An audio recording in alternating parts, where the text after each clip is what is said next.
Obrigado, Sr. Presidente. Olha, eu já estou, a Sra. Ministra, Sr. Secretário de Estado, também agradeço a presença, obviamente, cumprimento os membros do Governo. Eu já estou aqui numa situação extremamente delicada, é que eu já não sei para onde é que hei de pegar, esta discussão até agora foi de tal forma entusiasmante que, sinceramente, complicou a minha... Bem, por um lado, e vou aproveitar para pegar precisamente nestas últimas palavras, nós estamos objetivamente em contraciclo com as políticas que têm vindo a ser praticadas nos países mais próximos. Não sei se a Sra. Ministra julga que os Estados Unidos em matéria de educação são uma fonte de inspiração ou um farol. No nosso caso, e aliás julgo que é uma tendência comum na sociedade portuguesa, não identificamos o sistema educativo norte-americano como uma referência.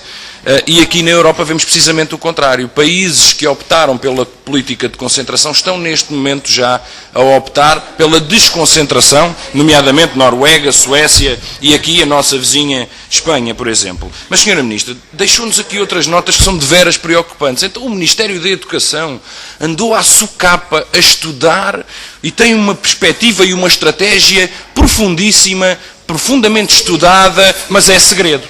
Só o Ministério da Educação é que pode saber, mas está muito estudada, muito consolidada. O que isso me preocupa e o que isso faz com que o PCP se preocupe ainda mais é o que é que falta saber dessa estratégia. Porque se ela está tão estudada e é tão profunda e tão consolidada, o que é que virá a seguir? Sra. Ministra, nós sabemos que no quadro de uma reorganização de todo o edifício legislativo escolar, incluindo não só o edifício físico, mas o edifício legislativo, incluindo o alargamento da escolaridade obrigatória, outras medidas terão de vir por aí. Se estamos preocupados, se o Ministério tem uma estratégia já tão bem preconizada e a vai revelando desta forma, por etapas e de chofre, porque não houve os parceiros, nem tampouco a partilha com os partidos da Assembleia da República, isso é de veras preocupante. Sra. Ministra, deixe-me dizer-lhe o seguinte, é bastante revelador do seu discurso, é bastante revelador do teor do seu discurso a fragilidade dos argumentos. A fragilidade dos argumentos revela muito da injustiça que preside a esta orientação de encerrar as escolas com 21 alunos. Portanto, a Sra. Ministra acha hediondo que miúdos de anos diferentes partilhem o mesmo professor. Mas se for numa escola com mais de 21 alunos não há problema. Portanto, só é grave que os miúdos estejam todos na mesma sala, independentemente do ano a que pertencem, se for numa escola pequenina. Se for numa escola com 200 alunos, podem lá estar todos à mistura na mesma.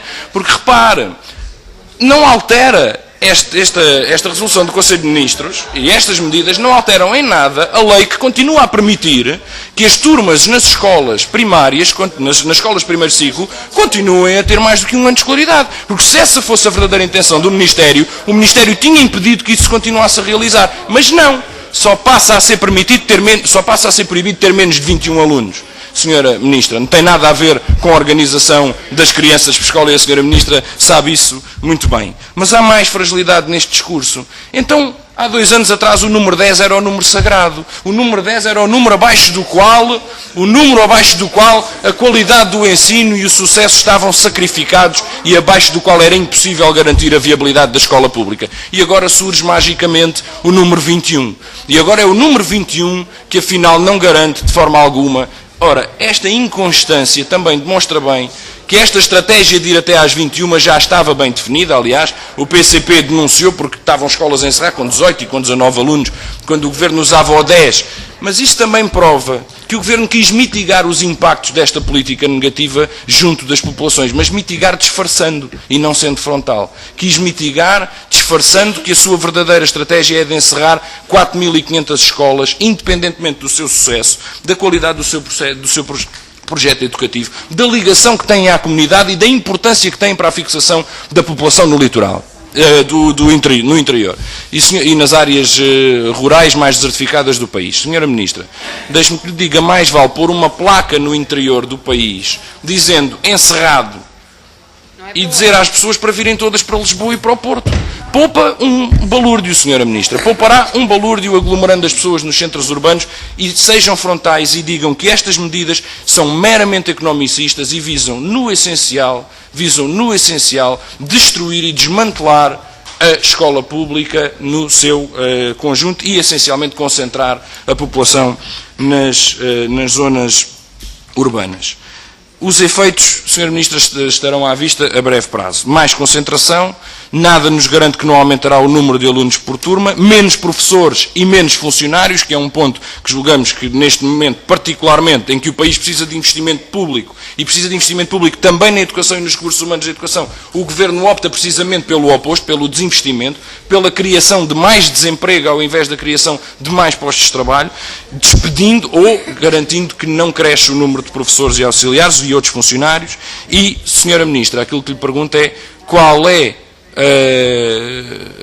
a perspectiva do Governo ou qual é a justificação do Governo para relacionar esta medida com qualquer opção pedagógica. Porque por detrás de tudo isto não se vislumbra a mínima justificação pedagógica. Por mais sorrisos que possa a sua equipa fazer, por mais que a candura com que nos queira vir aqui mostrar a sua bondade, o que é certo é que meter no mesmo espaço miúdos que vão do primeiro ano até ao 12º ano, sem a mínima garantia de uma organização estruturada e de uma planificação estruturada e vir a eito dizer aos agrupamentos, e às escolas que devem à força agrupar-se, incluindo nos agrupamentos as escolas secundárias, à margem inclusivamente da lei, uma vez mais, não é certamente uma medida orientada para a melhoria da qualidade do ensino, Sra. Ministra.